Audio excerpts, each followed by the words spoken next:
Yung pagmumura ni Digong, ni dating Pangulong Duterte, sabi pa niya dito, ano, kung nagtanong ka lang sa akin, hindi sana makakarating ito sa'yo.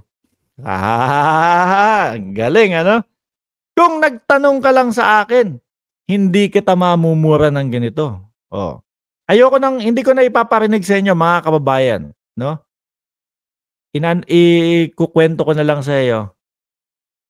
Merong mura, PI. Mawawala po ba 'yon? Eh, siyempre hindi po pwede. Lalong-lalo na kapag ang mga viewers, mga DDS. Hindi pwede o walang sustansya, mga kababayan, yung sinasabi ni dating Pangulong Duterte kapag ka po walang mura. So, kailangan may mura dyan. Yun yung flavor ng ano eh. Yun yung pampakulay eh. Pampagana ng dugo, no?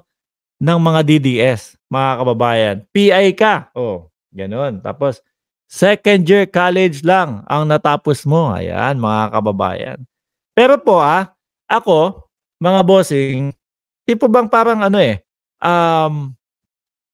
etong martial law na sinasabi nila, kasi pag martial law, iisipin natin, mga kababayan, talagang ano na yan eh, diktadura po, di ba? Yun yung ano, yun yung tumatatak sa isipan ng mamamayang Pilipino, mga bossing. Pero dun sa interview ni Pangulong Duterte, dun po mararamdaman natin kung sino po talaga yung gustong magdikta, mga boss.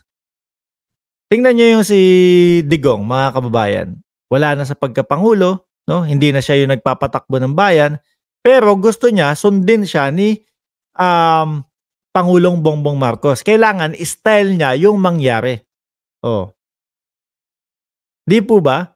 Kailangan ang gagawin o ang estilo ng pagresolba ni PBBM doon sa West Philippines style niya. Pagka hindi style niya yung nangyari, PI ka. O di po ba? PI ka. Patay tayo dyan, mga kababayan. Patay tayo dyan, mga bossing. Doon naman po, kagaya na lang po nung pagdedesisyon sa West Philippine Sea, mga bossing. Although, etong secret deal, mga bossing, no? Sino naman ang presidente dati? Si Duterte, si dating Pangulong Duterte, mga kababayan. At eto, nakikita natin kung paano nanghaharas ang China sa atin, mga boss. At ang dahilan nga daw po, mismong galing sa bunganga, no? ni Roque, gentleman's agreement, aka secret deal, mga boss. 'Di ba? AKA secret deal. So si Roque, mga kababayan, siya na po mismo nagsabi Siya na po mismo nagsabi. Ano sabi niya?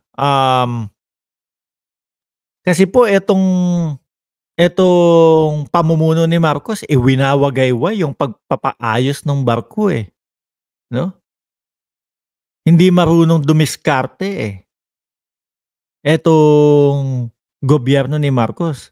Kami po, nung panahon ni Pangulong Duterte, although po merong pag-uusap na ganyan, pagkain lang at ang tubig lang ang maipapasok, pero ang gagawin po namin, no, dinidiskartehan po, proud pa si Roque nun, dinidiskartehan po namin yun. Naipapaayos pa din po namin yung barko, naipapaayos ni Tatay Digong yung barko, no, sa pamamagitan ng diskarte. Wala po Etong si PBBM, winawagayway pa. Para po naman interpretasyon natin, no, doon sa dalawang sinabi ni Roque, na yung diskarte nila, mga kababayan, syempre, yung diskarte tinutukoy nila dyan, hindi nila winawagayway, no? Patago. Ayan, patago, no? Pailalim, mga bossing.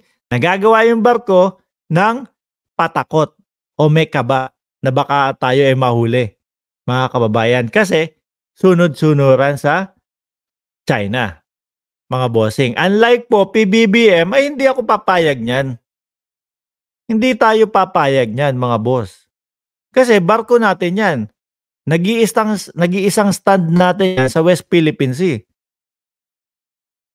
Kahit ayaw mo o sa gusto mo, ipapagawa ko yan. nang nalalaman mo, nang hindi ako nagtatago. O di po ba? Ganon yung pagkakaiba, mga kababayan. Eh dahil po yung dating administrasyon, nabanggit nga po ni ni dating Pangulong Duterte, "Huwag kang gagalaw diyan," sabi sa kanya ni Xi Jinping, "Huwag kang gagalaw." No? Eh para hindi mawawala yung pagkakaibigan, hindi galaw. Walang galaw for 6 years, no? Walang galaw for 6 years. O yun. Kaya ngayon, eto, medyo ngayon na po pumuputok, mga kababayan. Ngayon na po pumuputok yung issue dyan sa West Philippine Sea. Inano ko, linahat ko eh. Sinulat ko lahat to eh. Oh. So, diskarte at diskarte po, mga bossing, makikita nyo naman po, no? Kung paano dumiskarte ang ating Pangulo, diskarte na merong paninindigan. Diskarte ng matapang. Yung kanila, diskarte, no? Ng patago, nahihiya, o discarding, alam nyo yun, na gumagawa ka ng, na hindi kalokohan, no? Meron kang gustong gawin, pero patago mong ginagawa. Wala kang laya, mga kababayan. Ay, gusto nyo po ba yung ganun? Hindi, di ba? Tama si Benguet, kaduwa ganyan. Sabi ni Ed Harry, puro kataranta doon. Di man lang lumabas sa China, natakot kay Xi Jinping, sabi ni PBBM, I'm horrified. Isa pa po yan, mga bossing. No? Yung mga gonggong, sabi, hindi mo nga alam. Ano sabi mo sa interview? I don't know. Hindi ko alam. No? Na may mga ganyang pag-uusap.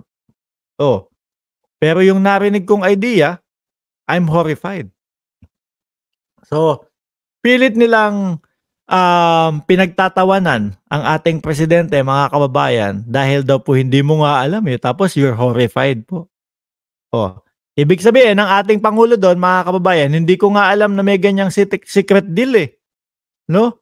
Nagulat na lang ako eh, ganun na nangyayari. Pagdating namin sa office eh, wala naman ding sinasabi sila sa amin. Pero nung narinig ko kung ano yung secret deal na yon, kung ano yung nakapaloob sa secret deal na yon, I'm horrified. Pero sila, ang pagkakaintindi po nila, hindi ko alam kung mahina ang kokote, mahina ang utak, mahina ang ulo. Mga kababayan, ang pagkakaintindi po nila, hindi mo pa nga alam, hindi mo naman pala alam, pero na-horrified ka. Yan po sa pangunguna ni Harry Roque ulit. Gago! Lawyer pa yan, si Harry Roque. So, dumako tayo sa pangatlo, mga boss. No? Pangatlo, parang gustong sabihin ni Pangulo